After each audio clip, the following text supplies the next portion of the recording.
Commander Jake Martinez walked through the long metal hallway of Nexus 7 Station. His boots made soft sounds on the floor as he moved toward the meeting room. Behind him, a golden dog with floppy ears trotted along, its tongue hanging out happily. "Stay close, buddy," Jake said quietly to the dog. Buddy wagged his tail and looked up at his human friend with bright brown eyes. The space station was huge and filled with strange smells and sounds. Jake had never been to a place like this before. No human had. This was the first time Earth people would meet the big alien government called the Galactic Council. Jake felt nervous but tried not to show it. He was here to represent all humans. The people back on Earth were counting on him to make a good first impression. He wore his best blue uniform with shiny buttons and carried a briefcase full of papers about human culture and technology. The meeting room doors opened with a soft whoosh sound. Jake stepped inside and saw 3 very different alien beings waiting for him. His heart beat faster, but he kept his face calm. The first alien looked like a giant bug standing on 2 legs. It had 6 arms, big black eyes, and made clicking sounds when it moved. This was Ambassador Clix from the Zephyrian race. The bug-like creature stared at Jake with its dark eyes. The second alien was made of what looked like living crystal. It sparkled blue and purple under the room's lights and spoke in a voice that sounded like wind chimes. This was Kristen 9 from the Vortan people. The third alien was the strangest of all. It looked like a cloud of green gas floating in a clear container shaped like a person. Sometimes the gas swirled and changed colors. This was the Nebulan representative. "Welcome, human," said Clix in a sharp voice. "I am Ambassador Clix. We have heard many stories about your kind." Jake smiled and walked forward. "Thank you for having me. I'm Commander Jake Martinez, representing Earth and all humanity. The aliens." Looked down at Buddy, who was sitting next to Jake's feet. The dog was panting and looking around the room with curious eyes. "What is that creature?" asked Kristen 9. The crystal being's voice made tiny bell sounds. "Is it some kind of tool?" "This is Buddy," Jake said, reaching down to pat the dog's head. "He's my companion. We call them dogs." Clix made a disgusted clicking sound. "You bring a primitive animal to an important meeting? How strange." "Buddy isn't just any animal," Jake explained. "He's my partner and friend. Dogs have been with humans for thousands of years." The Nebulan's gas cloud swirled faster. "Your species forms bonds with lesser creatures? How odd. We have never heard of such behavior." Jake wanted to explain more, but Kristen 9 pointed a crystal finger at a large table. "Please sit. We have much to discuss about your planet joining our council." Jake sat in the chair marked for humans. Buddy lay down beside him, resting his chin on his paws. The dog's eyes moved around the room, watching everything. "Your species comes from what we call a death world," Clix said, looking at some papers. "Your planet is filled with dangerous creatures and harsh weather. Most life forms could not survive. There. Earth can be tough," Jake agreed. "But it made us strong. We learned to work together to survive." "Yes, we have seen your war records," the Nebulan said. Its voice sounded like wind through trees. "Humans fight each other often. This concerns us." Jake was about to answer when loud alarm sounds started, ringing throughout the station. Red lights flashed on the walls. A voice came over the speakers, speaking in the alien language. The 3 alien ambassadors looked terrified. Clix's 6 arms shook with fear. Kristen 9's crystal body started flashing bright red. The Nebulan's gas turned dark gray. "What's happening?" Jake asked, standing up. "Grimlock raiders," Clix whispered. "They attack stations like this. They kill everyone and take everything." Jake had heard of the Grimlock raiders. They were savage aliens who traveled space looking for places to attack. They wore heavy armor and carried big weapons. Most people in the galaxy feared them.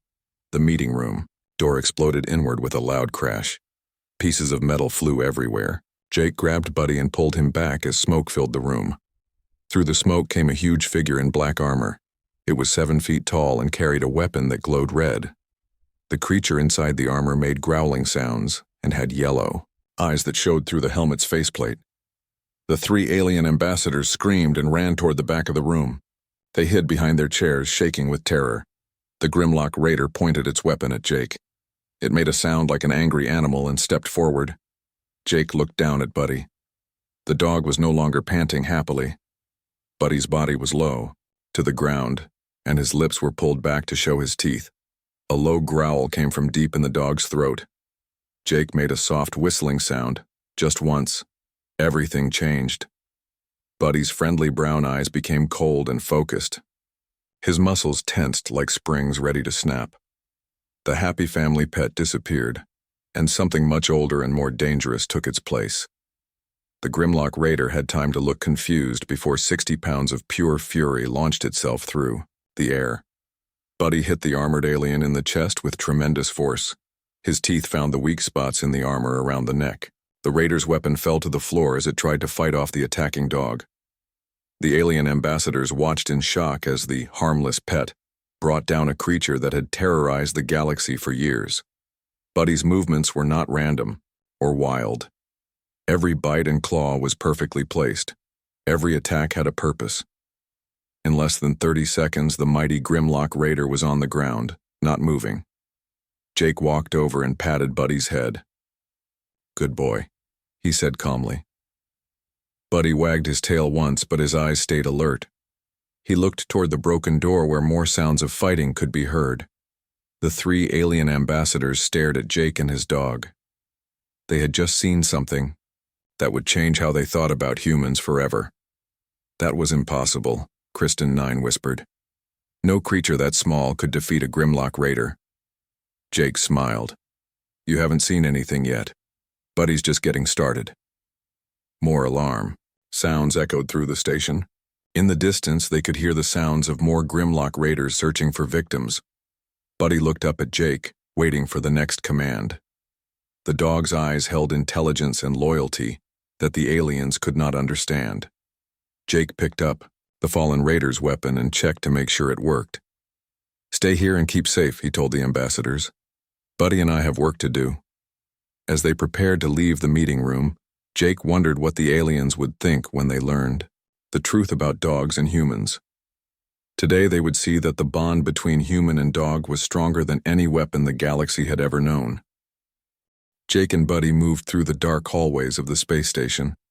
Emergency lights flashed red, making strange shadows on the walls. The sound of their footsteps mixed with distant screams and weapon fire. Buddy walked ahead of Jake, his nose close to the floor. The dog's ears moved back and forth, listening to every sound. Sometimes he would stop and look down a side hallway, then shake his head and keep going. "What is it, boy?" Jake whispered. "Do you smell them?" Buddy looked back at Jake and made a soft whining sound. Then he pointed his nose toward a ventilation grate high up on the wall. Jake understood immediately.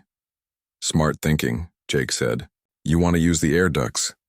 Jake pulled out a small tool and opened the metal grate. Buddy jumped up into the opening with ease. His golden fur disappeared into the darkness of the duct system. Jake followed, crawling on his hands and knees through the narrow space. Back in the meeting room, the 3 alien ambassadors huddled together in fear. They could hear fighting in other parts of the station, but they did not understand what was happening. "This is bad," Click said, his 6 arms wrapped around his body. "Grimlock Raiders never leave survivors. We are going to die." "Maybe the humans will save us," Kristen 9 said hopefully. "That creature of theirs was very strong." The Nebulan's gas cloud turned darker. "One small animal cannot fight a whole raider crew. The human and his pet will be killed just like everyone else." Through the station's communication system, they heard a voice speaking in the Grimlock language. Then a terrible scream that ended suddenly. Then silence. "What was that?" Clicks whispered. Unknown to the ambassadors, Jake and Buddy had just taken down their first raider. They found the alien warrior in the station's main corridor, searching for victims. Buddy had dropped from a ceiling vent right onto the raider's shoulders while Jake attacked from behind. The Grimlock never had a chance. "2 down," Jake said, counting the raiders they had defeated. "How many more do you think there are, Buddy?" Buddy tilted his head and made a soft bark. His ears pointed toward the station's central area where the most important systems were located. "The command center," Jake said. "Good idea. That's where they'll try to take control of the station. They moved through the ventilation system like ghosts. Buddy seemed to know exactly where to go without making any noise. Jake marveled at how the dog could move so quietly through the metal ducts. They reached a grate that looked down into the station's command center. Below them, 5 Grimlock raiders were trying to break into the computer systems. The aliens wore heavy black armor and carried weapons that could cut through solid metal. Jake watched as one raider pointed his weapon at a control panel and fired. Sparks flew everywhere, but the panel still worked. The raider made angry growling sounds and hit the panel with his armored fist. "They're not very smart," Jake whispered to Buddy, "but they're dangerous." Buddy looked through the grate and studied the raiders below. His eyes moved from one enemy to another like he was planning something. Then he looked back at Jake and wagged his tail once. Jake understood. They had worked together like this many times during training exercises back on Earth. He knew what Buddy wanted to do. Jake quietly opened the grate and positioned himself to drop down into the room. Buddy waited for the signal. "Now," Jake whispered. Buddy jumped first, landing silently behind the closest raider. Before the alien could turn around, the dog's teeth found the power cables that fed the raider's armor. With one bite, Buddy cut. The cables and the raider's weapon stopped working. Jake dropped down and attacked the second raider while the others were still confused about what was happening. The element of surprise gave the human and dog team a huge advantage. The remaining 3 raiders finally realized they were under attack. They turned their weapons toward Jake and Buddy, but the dog was already moving to his next target. Buddy ran between the raiders' legs, making them stumble into each other. Jake used their confusion to grab one raider's weapon and turn it against the others. The fight was over in less than 2 minutes. When the command center was secure, Jake activated the station's communication system. "This is Commander Martinez of Earth," he said. "I need to speak to my ship immediately." A familiar voice answered him. "Jake, this is Lisa Parker aboard the Starbound. We've been monitoring the situation. Are you safe?" Lisa Parker was Jake's science officer and one of his closest friends. She had been studying alien cultures for years and was excited about meeting new species. "I'm fine, Lisa," Jake replied. "But we have a big problem. Grimlock raiders have taken over most of the station. I need backup." "Already on the way," Lisa said. "Transport sequence starting now." Light filled the command center as the transportation beam brought people from Jake's ship to the station. But what appeared surprised Jake, even though he had expected it. Lisa materialized with Rex, her German shepherd. The big black and brown dog immediately went to Buddy's side, and the 2 dogs touched noses in greeting. Next came Pete Rodriguez, the ship's engineer, with Luna, his border collie. Luna's black and white fur was perfectly groomed, and her intelligent eyes immediately began studying the command center's computers. Finally, Danny Walsh, the security chief, appeared with Bear, his Rottweiler. Bear was huge and muscular, with a serious expression that matched his human partner. "Report," Danny said, checking his weapon. "At least 20 raiders on the station," Jake said. "They came here to steal technology and kill everyone aboard. The alien ambassadors are hiding in the meeting room." Lisa knelt down and examined the defeated Grimlock raiders. "These are interesting," she said. "Their armor is designed to protect against energy weapons, but it has weak points that Buddy found very easily." She stood up and looked at the 4 dogs.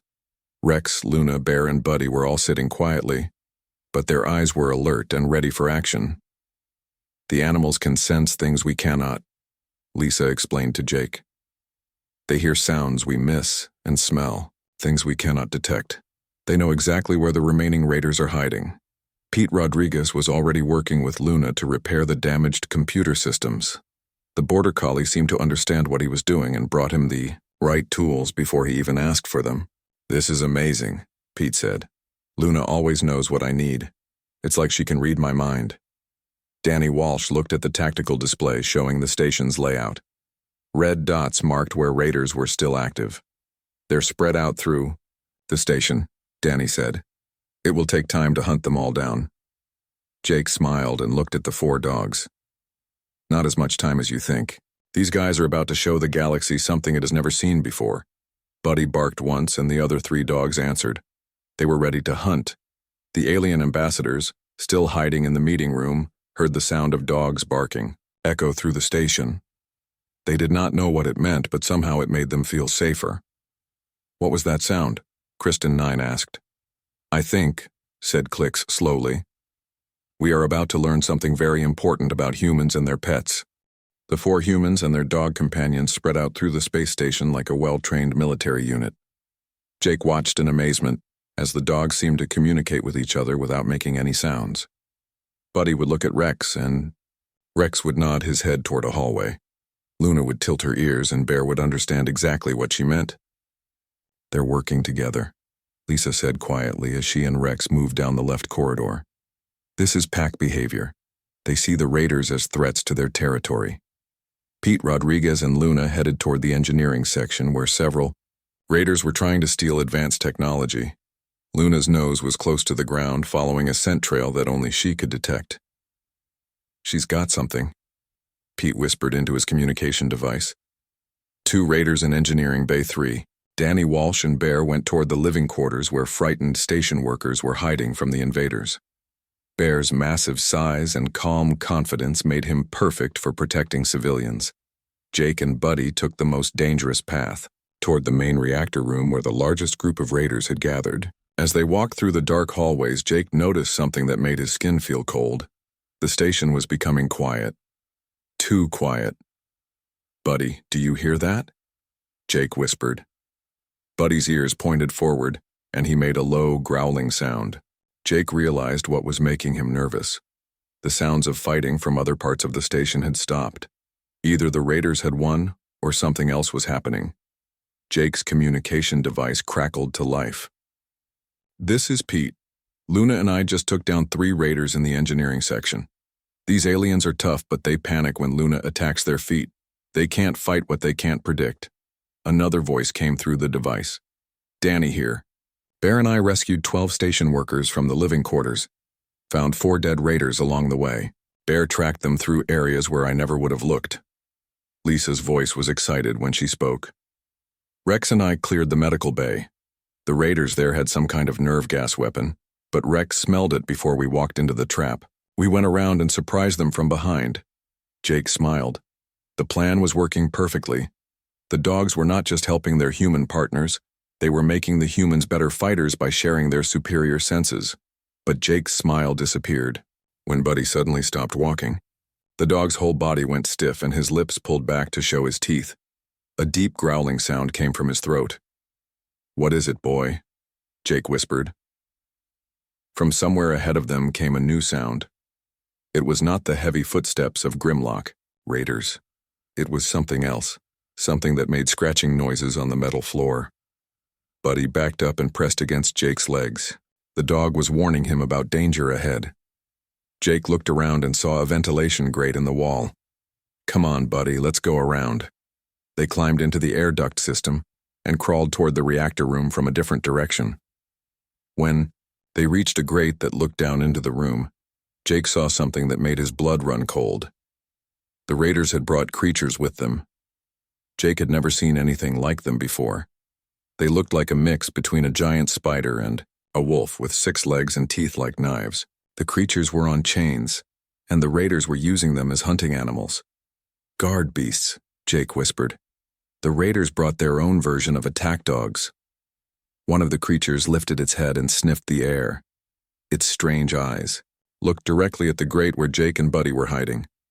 The creature made a clicking sound and pulled against its chain. Buddy pressed closer to Jake and made the softest whining sound. The dog was scared, but he was not backing down. Jake could feel Buddy's body shaking with the need to protect his human friend. "It's okay, boy," Jake whispered. "We can handle this." Jake activated his communication device and spoke very quietly. "All teams, this is Jake. The raiders in the reactor room have guard beasts. Repeat, they have their own attack animals. We need a new plan." Lisa's voice came back immediately. "Guard beasts? That changes everything. Rex and I are heading your way." "So are Luna and I," Pete said. "These creatures might be able to track our dogs by scent." "Bear and I have the civilians safe," Danny reported. "We're moving to support you." Jake looked down at Buddy. The dog was still scared, but his eyes were focused on the creatures below. Jake could see that Buddy was studying the strange beasts, learning how they moved and where their weak points might be. "You're thinking, aren't you, boy?" Jake whispered. "You're figuring out how to fight them." Buddy looked up at Jake and wagged his tail once. It was the same signal he always gave when he had solved a problem. Within minutes, the other 3 teams had joined Jake and Buddy in the air duct system above the reactor room. The 4 dogs immediately moved together and began their silent communication again. Rex, the German Shepherd, was the largest and strongest. Bear, the Rottweiler, was the most intimidating. Luna, the Border Collie, was the smartest and most agile. Buddy, the Golden Retriever, was the most experienced at working with his human partner. "Look at them," Lisa whispered as she watched the dogs. "They're making a plan." Jake could hardly believe what he was seeing. The 4 dogs were positioning themselves at different grates around the reactor room. Without any commands from their humans, they had developed a strategy for attacking the guard beasts and raiders below. Buddy looked back at Jake and gave a soft bark. Jake understood immediately. "They want us to wait here," Jake told the others. "The dogs are going to handle this themselves." "Are you sure about this?" Danny asked. "Those guard beasts look deadly." Pete Rodriguez was studying Luna's behavior. "Luna has never been wrong about a plan. If she thinks it will work, I trust her." Lisa nodded as she watched Rex prepare for action. "Rex has been studying those creatures for 10 minutes. He knows something we don't." The 4 grates opened at exactly the same time. The dogs dropped into the reactor room like commandos on a mission. What happened next was the most amazing display of teamwork that Jake had ever seen. Luna, the Border Collie, used her speed and intelligence to confuse the guard beasts. She ran between their legs and made them tangle their chains together. Bear, the Rottweiler, used his massive strength to break the chains that held the creatures. Rex, the German Shepherd, attacked the raiders who were trying to control the beasts. Buddy, the Golden Retriever, went after the lead raider who seemed to be commanding the others. The guard beasts, freed from their chains, immediately turned on their raider masters. Jake realized that the creatures had been forced to work with the raiders and were not loyal to them at all. In less than 5 minutes, the reactor room was secure. The raiders were defeated, and the guard beasts had fled through open airlocks, back to the raider ships. Jake and the other humans climbed down into the reactor room. The 4 dogs were sitting together, panting happily and wagging their tails. "Incredible," Lisa said. "They turned the raiders' own weapons against them." Pete Rodriguez knelt down and hugged Luna. "You beautiful genius," he said. "You figured out that the guard beasts were prisoners too." Danny Walsh scratched Bear behind the ears. "Good boy. You knew exactly what to do." Jake looked at Buddy with pride and amazement.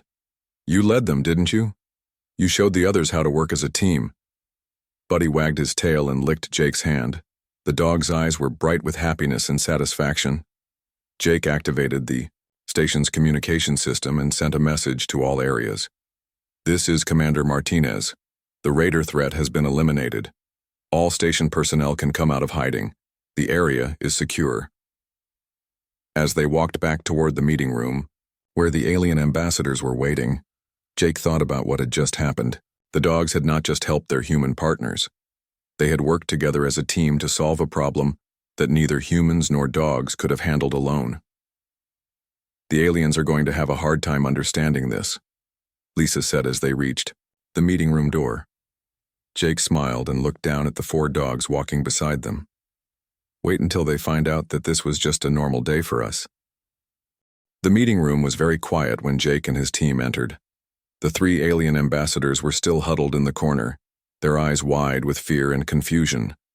When they saw the 4 dogs walking calmly beside their human partners, the aliens pressed themselves even further back against the wall.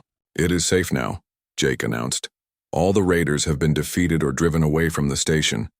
Ambassador Clicks, the insect-like Zephyrian, stared at the dogs with his large black eyes.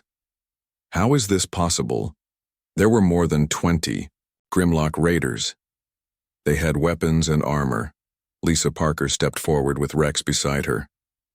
The German shepherd sat down and looked at the aliens with calm, intelligent eyes. "Would you like me to explain?" she asked. The crystal being, Kristen 9, made a sound like breaking glass. "Yes. We must understand what we have witnessed.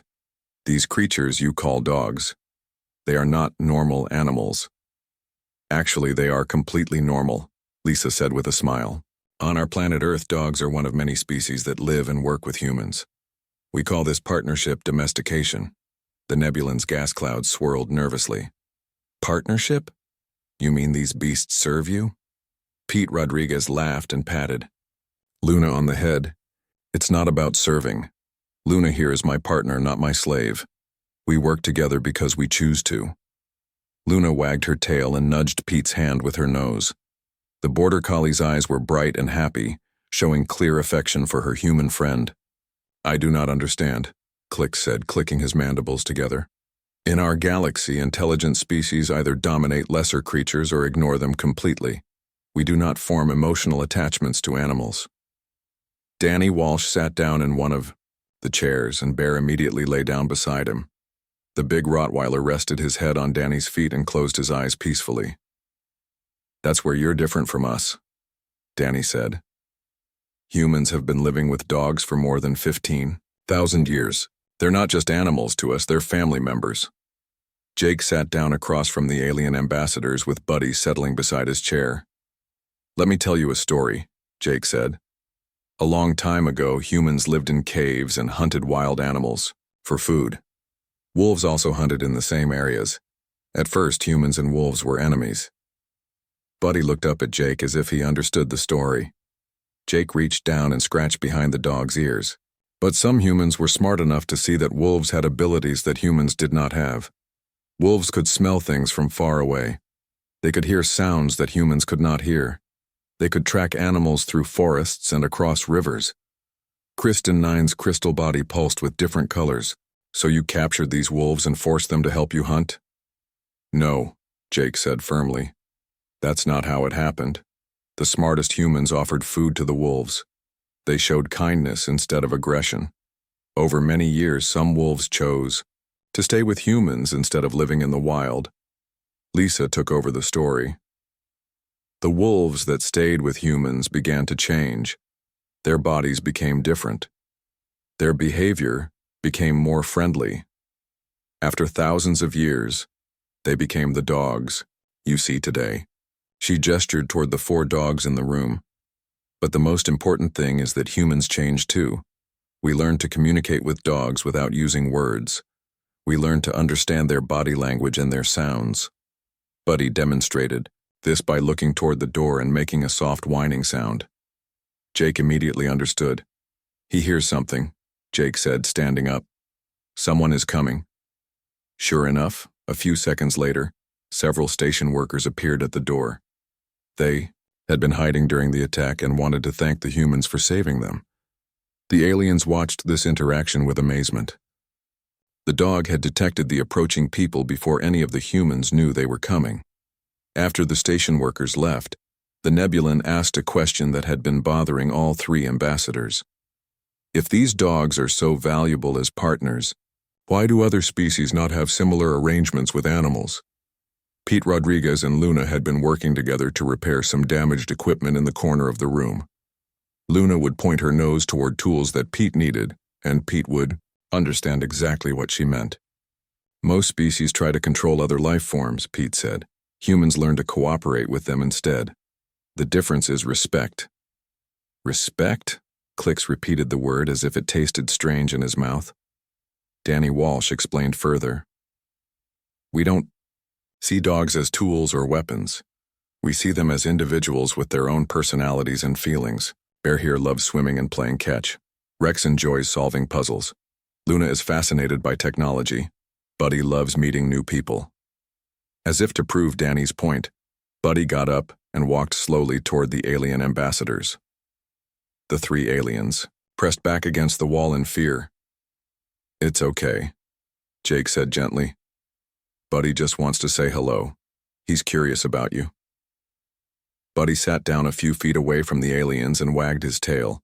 He made no aggressive moves, but his eyes were bright, With interest, Kristen 9, the crystal being, slowly extended one of his finger-like projections toward the dog. Buddy sniffed it carefully and then licked it with his tongue. He is greeting me? Kristen 9 asked in amazement. Dogs show friendship by licking, Jake explained. Buddy is telling you that he likes you. The alien ambassadors looked at each other with expressions of wonder and confusion. This was unlike anything they had ever experienced before. Lisa sat down on the floor next to Rex. Can I show you something? She asked the aliens. Rex, show them your favorite trick. Rex stood up and walked to the center of the room. Lisa pointed to different objects around the room, and Rex would look at each one when she pointed. Then, Lisa said, Rex, bring me the blue data pad. Rex immediately went to a table across the room and picked up a blue electronic device in his mouth. He brought it back to Lisa and placed it gently in her hands. Remarkable, breathed the Nebulan. The creature understands complex commands. He understands much more than commands, Lisa said. Watch this. She looked sad and put her head in her hands as if she was crying. Rex immediately went to Lisa's side and put his head in her lap. He made soft whining sounds and licked her hand, trying to comfort her. He knows when I'm sad, Lisa said, lifting her head with a smile. He tries to make me feel better. That's not training. That's empathy. The three alien ambassadors sat in stunned silence for several minutes. Finally, Click spoke in a voice much quieter than before. In our galaxy, we have always believed that intelligence and strength were the most important qualities for survival. We never considered that cooperation and emotional bonds could be powerful weapons. They're not weapons, Jake corrected gently. They're relationships. The strength comes from trust and love, not fear or control. Kristen 9's crystal body pulsed with soft blue light. Your species has achieved something that we thought was impossible. You have turned potential enemies into devoted allies through kindness. The Nebulan's gas cloud had become lighter and more colorful. We must study this phenomenon. If other species could learn to form such bonds, we would be happy to teach you, Jake offered. But you have to understand that it takes time. Trust is not built in a day or even a year. The relationship between humans and dogs developed over thousands of generations. Danny Walsh added, and it only works if both species benefit from the partnership. Dogs get food, shelter, and protection from humans. Humans get loyalty, companionship, and abilities that we don't have naturally. Pete Rodriguez looked up from the equipment he had been repairing with Luna's help. The most important thing is that we never take our dogs for granted. They choose to stay with us every day. We have to earn their loyalty and respect. As if to emphasize this point, all four dogs got up and went to their human partners. They sat beside them and looked up at their faces with expressions of complete trust and devotion. The alien ambassadors watched this display of interspecies bonding with emotions they could not fully understand. For the first time, they began to realize that humans had brought something entirely new to their galaxy. We have much to discuss with the Galactic Council, Click said finally. This changes everything we thought we knew about intelligent life. Jake looked down at Buddy, who was watching the aliens with patient curiosity. Buddy, Jake said, I think we're going to make some very interesting new friends. Buddy wagged his tail and barked once as if he agreed completely. 1 month later, Jake Martinez stood in the Great Hall of the Galactic Council headquarters. The enormous room was filled with representatives from dozens of alien species, all gathered to witness humanity's formal entry into the galactic community. But the mood in the room was very different from what anyone had expected. Buddy sat calmly beside Jake's chair, wearing a small blue collar that marked him as an official member of the human diplomatic team. Around the room, other alien delegates kept glancing nervously at the golden dog, whispering among themselves about the events at Nexus 7 Station. The story had spread quickly through the galaxy. The Grimlock raiders, who had terrorized space lanes for decades, had retreated to the far edges of known space. Word had spread that humans traveled with demon companions that could defeat any enemy. Pirate attacks on trade routes had dropped by 70% in just 1 month. Secretary General Vorth, a tall, gray alien with 4 arms, called the assembly to order. "Today we welcome the species known as humans into our Galactic Council," he announced. "Commander Martinez, please. Step forward." Jake walked to the center of the room with Buddy trotting beside him. As they moved, Jake noticed that the alien delegates were not looking at him. They were all staring at his dog. "Commander Martinez," Secretary General Vorth continued, "your species has demonstrated remarkable abilities in combat and problem-solving. We understand that these abilities are somehow connected to your companions." Vorth gestured toward Buddy, who wagged his tail and looked around the room with friendly curiosity. "That's correct," Jake replied. "Dogs are our partners in almost everything we do. They help us explore, work, fight, and live better lives." A murmur went through the assembled aliens. Many of them had tried to understand the human-dog relationship over the past month, but it remained a mystery to most galactic species. Ambassador Clix, the Zephyrian who had been at Nexus 7, stood up to address the assembly. "Honored delegates," he said, "I have seen these human-animal partnerships in action. What we witnessed was beyond our understanding of biological limitations." He gestured toward a large screen that showed recordings from the station's security cameras. The aliens watched in silence as the footage showed 4 dogs working together to defeat the Grimlock Raiders. "These creatures," Clix continued, "demonstrated intelligence, strategy, and coordination that rivals our best military units. But more importantly, they showed absolute loyalty to their human partners." Kristen 9, the crystal being, also stood to speak. "In the past month, our scientists have studied every available record of human history. We have learned that humans have formed similar partnerships with many different species: dogs, cats, horses, birds, and others." The screen now showed images from Earth: humans riding horses, working with trained birds, and living alongside various domestic animals. "This appears to be a unique trait among intelligent species," Kristen 9 explained. "Humans do not simply dominate other life forms. They invite them to become family members." A delegate from the Carillion Empire, a warlike race known for conquering weaker species, stood up with a challenging expression. "This is all very interesting," he said, "but how do we know these humans will not try to domesticate us as well?" Nervous silence fell over the assembly. This was the question that many delegates had been afraid to ask out loud. Jake looked down at Buddy, who was sitting patiently despite all the attention focused on him. The dog looked back up at Jake with complete trust and devotion. "Domestication only works when both species benefit," Jake said calmly. "It requires mutual respect and genuine care for each other's well-being. It cannot be forced or faked."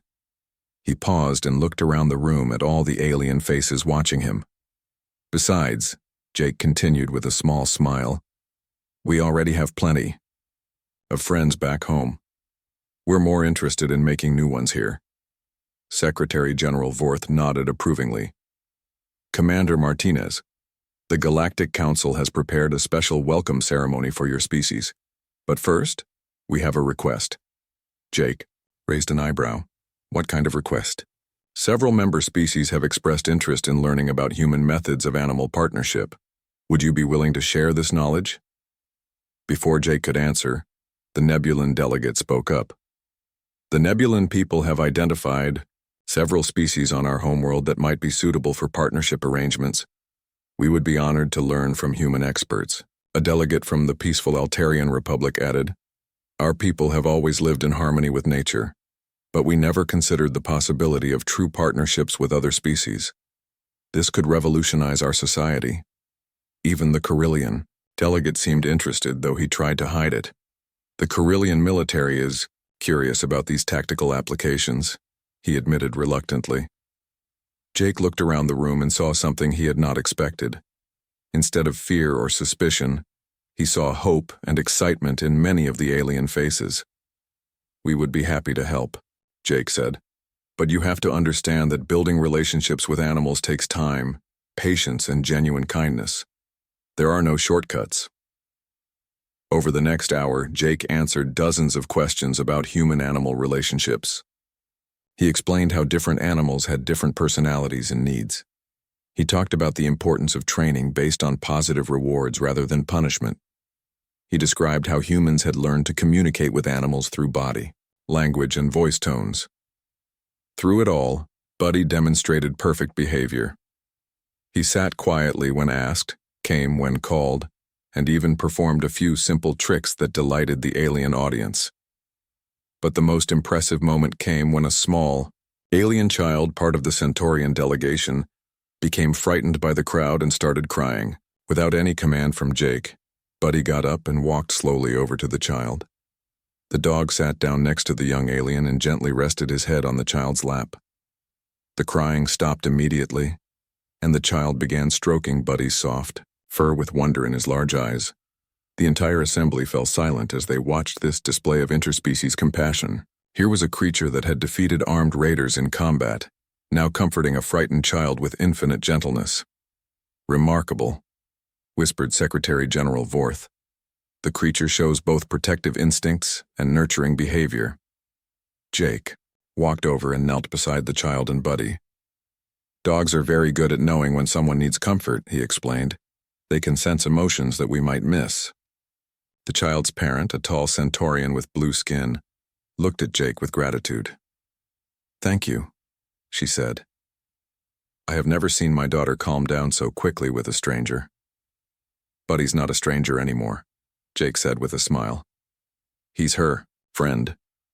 As the formal ceremony concluded and humanity was officially welcomed into the Galactic Council, Jake noticed that many of the alien delegates were looking at their own homeworld records, searching for species that might be suitable for partnership programs. Ambassador Clix approached Jake as the assembly dispersed. "Commander Martinez," he said, "the Zephyrian government has approved a cultural exchange program. We would like to invite human-animal behavior experts to visit our world." "We would be honored," Jake replied, "but I should warn you, it might change your entire civilization." Clix made the clicking sound that Zephyrians used for laughter. "After what we saw at Nexus 7 station, we are counting on it." As Jake and Buddy prepared to leave the Great Hall, they were approached by a young alien that Jake had never seen before. The creature looked nervous and excited at the same time. "Excuse me, Commander Martinez," the young alien said. "My name is Zek. I'm a student from the Outer Rim colonies. I wanted to ask you something." "What can I help you with, Zek?" Jake asked kindly. The young alien looked down at Buddy, who was wagging his tail and looking friendly. "On my homeworld, we have small creatures that are very intelligent but live in the wild. They are afraid of us now, but do you think it might be possible to become friends with them someday?" Jake knelt down and patted Buddy's head. "Zek," he said, "anything is possible if you approach it with patience, kindness, and respect.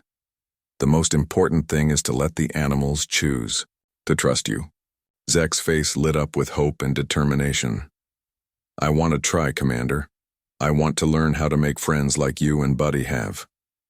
As Jake and Buddy walked through the corridors of the Galactic Council building, heading back to their ship, Jake reflected on how much had changed in just 1 month. The galaxy had learned that humans were not just another warrior species or another group of traders. They were something entirely new, a species that built bridges instead of walls, that made friends instead of slaves. Behind them, dozens of alien species were already making plans to transform their relationships with the animal life on their own worlds. The age of partnership was beginning.